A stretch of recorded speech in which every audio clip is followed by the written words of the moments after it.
வணக்கம் அன்பர்களே. அஸ்ட்ரோசிரி சேனல் வாயிலாக நான் உங்கள் அஸ்ட்ராலஜர் டாக்டர் சதீஷ்.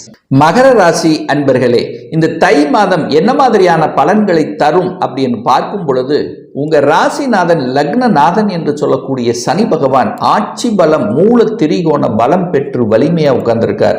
கூட இருக்கிறது யாருன்னா சுக்கிர பகவான்.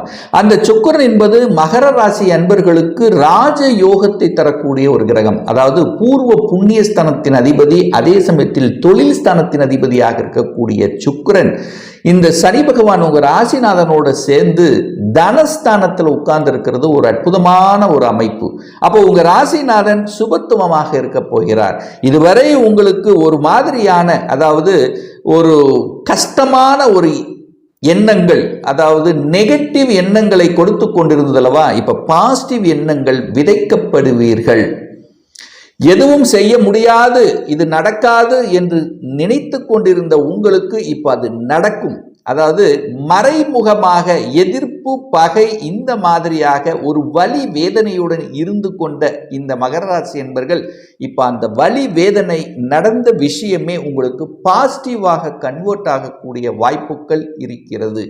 நடக்காது என்று இருந்த விஷயங்கள் இப்ப நடக்கக்கூடிய இருக்கும்.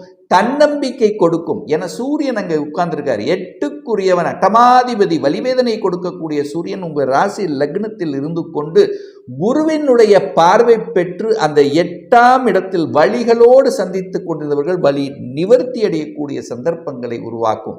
அப்ப ராசி அதிபதி நல்லா இருந்தாலே அந்த மாதம் முழுவதும் உங்களுடைய செயல்பாடுகள் திருப்திகரமாக இருக்கும்.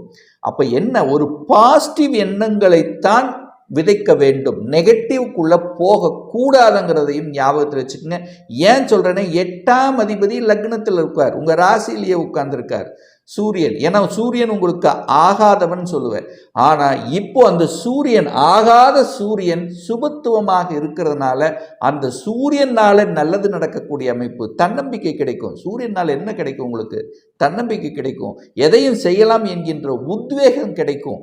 மனசு நன்றாக இருக்கும். சுறுசுறுப்பாக செயல்படக்கூடிய தன்மை. சூரியன் எப்படி ஸ்ட்ரைட் ஃபார்வர்டாக இருக்கிறதோ, உலகத்துக்கே வெளிச்சம் தரக்கூடிய ஒரு கிரகம் அப்படின்னா அது சூரியன் தான். அந்த சூரியன் உங்களுக்கு மேலேயே உட்கார்ந்துருக்கார். அப்போ உங்களுக்கு புகழ் பெறக்கூடிய வாய்ப்புகள், ஒளி பெறக்கூடிய தன்மைகள். ஒளி என்ன, நீங்க வெளியில தெரிய போறீங்கன்னு அர்த்தம். தொழில் விஷயமாக இருக்கலாம், வேலை விஷயமாக இருக்கலாம், அல்லது மற்ற எந்த விஷயமாக இருந்தாலும் நீங்கள் வெளியே தெரிய போகிறீர்கள் இந்த மாதம் அப்படின்னு சொல்லுவேன். முயற்சி ஸ்தானத்தில் ராகு இருப்பது நல்லது. அது குருவின் வீட்டில் ராகு இருப்பது நல்ல ஒரு முயற்சியை, தன்னம்பிக்கை கொடுக்கக்கூடிய அமைப்பு, தைரிய வீரியத்தை கொடுக்கும். ராகு இருக்கிறதுனால டிராவல் பண்ணக்கூடிய சந்தர்ப்பங்களை கொடுக்கும். ராகுங்கிறது ஒரு பாம்பு தானே, அந்த பாம்பு சும்மா இருக்குமா? சும்மா இருக்காது. ஒரு இடத்துல விட்டு என்ன ஆகும், ஓடிட்டே இருக்கும். அலைச்சல், திருச்சல், டென்ஷன், ப்ரெஷரை கொடுத்தாலும் அது நல்லதாக முடியும். அப்போ வெளியில வேலைக்காக வெளியில போயிட்டு வருவீங்க, கொஞ்சம் அலைச்சல் திருச்சல் இருக்கும். அதனால ஆதாயம் அனுகூலம் என்பது நிச்சயமாக உண்டு. பிரம்மாண்டமான எண்ணத்தை கொடுக்கும். பிரம்மாண்டமான ஒரு ஆசையை உங்களுக்கு கொடுக்கும். அதை செய்து விடலாம், அதை சாதித்து விடலாம் அப்படிங்கிற தன்னம்பிக்கையை கொடுக்கும் இந்த மாதம். அப்ப தை பிறந்தால் வழி பிறக்கும் என்று நமது முன்னோர்கள் சொன்னார்களே, அதை போல இந்த தை மாதம் உங்களுக்கு நல்ல மாற்றத்தை தரக்கூடிய, ஒரு நல்ல வழியை பிறக்கக்கூடிய ஒரு காலகட்டமாக நிச்சயமாக அமையும். அதில் மாற்று கருத்தை கிடையாது. 5ஆம் இடத்துல குரு இருக்கிறது நல்லது. குழந்தை காரக கிரகம் குழந்தை ஸ்தானத்தில் அமர்ந்து கொண்டிருக்கக்கூடிய இந்த காலகட்டம், 5ஆம் இடத்தில் இருக்கக்கூடிய குரு பகவான் எங்க பார்க்கிறார்? உங்க ராசியை பார்க்கிறார். 11ஆம் இடமான லாபஸ்தானத்தை பார்க்கிறார். 9ஆம் இடமான பாக்கியஸ்தானத்தை பார்க்கிறார். அப்போ குரு பார்க்கின்ற இடங்கள் புனிதமடையும். அது வளர்க்கக்கூடிய அமைப்பு. அப்ப லக்னத்தை வளர்க்கிறார். பாசிட்டிவ் எண்ணங்களை கொடுக்க போகிறார். பெரிய மனிதர்களினுடைய தொடர்புகள் உங்களுக்கு கிடைக்க போகிறது அப்படின்னு அர்த்தம்.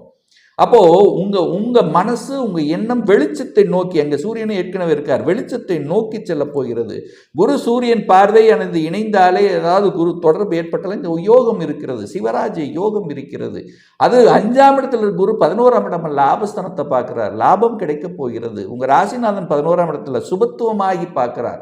சுக்கிரனோடு இணைந்து பார்க்கிறார் 11ஆம் இடத்தை. குரு பகவான் தனக்காரகன் பார்க்கிறார். தனஸ்தானாதிபதி பார்க்கிறார். அப்போ என்ன, தொழிலில் வேலையில் முன்னேற்றத்தை கொடுக்கும், குழந்தைகளால் மகிழ்ச்சியும் சந்தோஷத்தை கொடுக்கும். குழந்தைகள் நல்லா படிக்கலை, நல்ல மார்க் வாங்கலை, சின்ன சின்ன தடைகள், நினைத்த கோர்ஸ் கிடைக்கலன்னா கூட இப்போ அதுக்கு ஈடு செய்யக்கூடிய வகையில் இந்த காலகட்டம் அமையும். இந்த மாணாக்கருக்கு பார்த்தீங்கன்னா இந்த காலகட்டம் ஒரு நல்ல எழுச்சியை கொடுக்கக்கூடிய காலகட்டமாக இருக்கும். பிளேஸ்மெண்ட் கிடைக்கும். கல்வியில் இறுதி ஆண்டு படிக்கக்கூடிய மாணாக்கர்களுக்கு இந்த மகர ராசி என்பர்கள் தன்னம்பிக்கை பெறுந்து நல்ல வேலைக்கு செல்லணும் என்கின்ற மன எண்ணத்தையும் உறுதிப்பாட்டையும் கொடுத்து அதை சாதிக்கக்கூடிய ஒரு காலகட்டமாக நிச்சயமாக அமையும். 6ஆம் அதிபதி 12ஆம் இடத்துல உட்கார்ந்திருக்கார். பாக்யாதிபதி 12இல் விரயஸ்தானத்தில் இருந்தாலும் மறைந்த புதன் நிறைந்த அறிவை தருவார் என்கின்ற அமைப்புக்கு ஏற்பவும், அதே சமயம் இந்த மாதம் கரெக்டாக சொல்ல போனால் தை மாதம் 11ஆம் தேதி புதன் பகவானும் உங்கள் ராசியில் வந்து அமர்ந்து திக்பலத்தோட வலிமையாக்கக்கூடிய தன்மை. அப்போ ராசி லக்னத்தில் புதன் இருக்கும்போது அங்கே திக்பலம் அடைகிறது, வலுப்பெற போகிறது. புதன்ங்கிறது யார்? அறிவுக்கு காரகன், மதி நுட்பத்துக்கு காரகன். அப்போ உங்கள் ராசியில் இருக்கிற புதன் வந்து அமையும் போது நல்ல அறிவு உங்களுக்கு கிடைக்க போகிறது. ஏமாற மாட்டீர்கள். அதாவது எதை செய்தால் வெற்றி என்கின்ற அந்த கோணத்தில் நீங்கள் யோசிப்பீங்க. நல்ல ஒரு ஸ்ட்ராட்டஜிக் பிளான், அதாவது ஒரு டார்கெட் இப்படி ரீச் பண்ணணுங்கிற ஒரு ஷெட்யூலை போட்டு செயல்படுத்தக்கூடிய ஒரு நல்ல மாதமாக இருக்கும். பிளான் நல்லா இருக்கும், நல்ல எக்ஸிகியூஷன் இருக்கும். அதில் எந்த குறையும் உங்களுக்கு வரப்போவது கிடையாது. அங்கே சூரியனோடு இணைகிறது, அதிகார பலத்துடன் சேர்ந்து செயல்படக்கூடிய தன்மை. அதே சமயத்தில் 8ஆம் அதிபதியாக இருக்கக்கூடிய அந்த சூரியன் லக்னத்தில் இருக்கும்போது தந்தை மீது அக்கறை உங்களுக்கு நிச்சயமாக உண்டு. தந்தை ஆகாதவர், தந்தை சில விஷயத்தில் நமக்கு ஒத்து வரல அப்படி நினைத்து கொண்டிருந்தவர் கூட இப்போ தந்தையால் சில விஷயத்தில் நல்லவைகள் நடக்கக்கூடிய ஒரு காலகட்டமாக நிச்சயமாக இந்த மகர ராசினருக்கு அமையும். பாக்யாதிபதி நல்லா இருக்க போறார், லக்னத்தோடு வந்து அமரப்போகிறார், குருவின் பார்வை பெறுகிறது. பாக்கியஸ்தானத்தை குரு பார்ப்பதும் பாக்கியஸ்தானத்தின் அதிபதியாக இருக்கக்கூடிய புதனை குரு பார்ப்பதும் நிகழக்கூடிய ஒரு அற்புதமான ஒரு மாதம். நல்ல பாக்கியம் கிடைக்கப் போகிறது. குழந்தை பாக்கியம் இல்லாத தம்பதிகளுக்கு குழந்தை பாக்கியம் கிடைக்கப் போகிறது.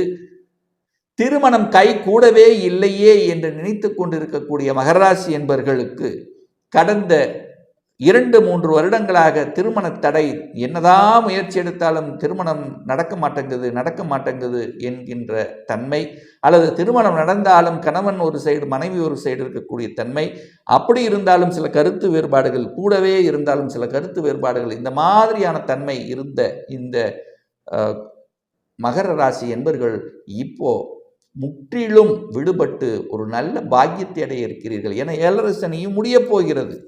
7 சனி காலகட்டத்தில் ஏதாவது ஒரு மன அழுத்தத்தை கொடுத்து கொண்டிருந்த இது உங்களுக்கு இப்போ அதில் எல்லாமே விடுபட போகிறீர்கள் அப்படின்னு சொல்லுவேன்.